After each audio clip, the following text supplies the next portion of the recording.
santenane batinku sing jawabke sliramu peto ati peto lambe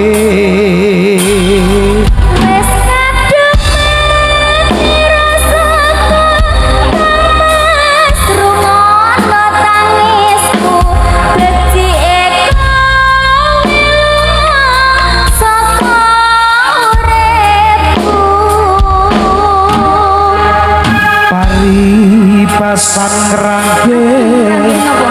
lintang ning angkasa kowe tega gawe lara marang tresno iki wis jalanku jalanmu piye Cayu sapa jenenge wong tuamu sepurane yen gawe lara atimu iki pilihane wong tuamu nggih jenenge wong tuamu sapa Dedi Dedi Sumarno ndak kenal aku kuwi sapa kuwi nggih duka ndak kenal sesuk komporan ning omah ya nggih ayo garap nggih enten kukusen langsung wonten diajeng ini samsa sesarengan kalau sangat dan konco saking wagagung Wahyu Kerido Asmara nuruti panyunipun beliaunipun Bapak Slamet adalah sagugusan keluarga sesarengan Wahyu Kerido Asmara Bapak Sunarto matur sepaduwun keneng apa sifatmu saiki wis beda kowe ninggalke aku ngebotke Pak Slamet apa rasa tresnamu saiki wis sirna kaya lumut ing pinggir segara Saurono Cayu sesok ning jero dodo sesok tuku obat pancen marake arep kepiye maneh kowe wong randu aku pancen melarat bondo Cayu rasa tresnamu saiki wis beda kaya lumut ning pinggir segara apa iki satenane batinku sing jawabke sliramu beda ati beda lambe wes kadung mati rasaku mas rungono tangisku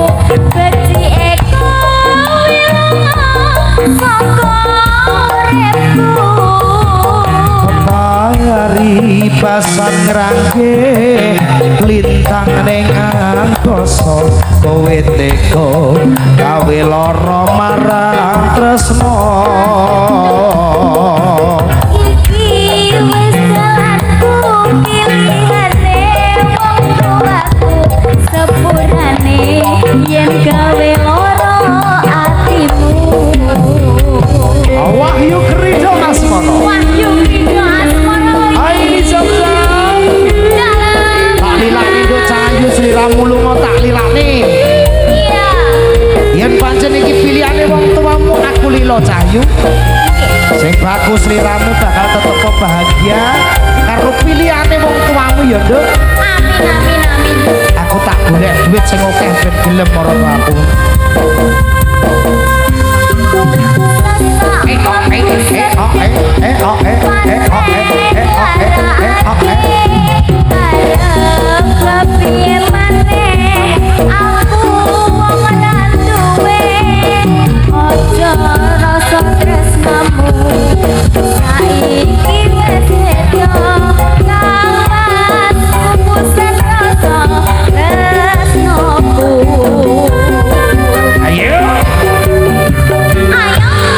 Apa iki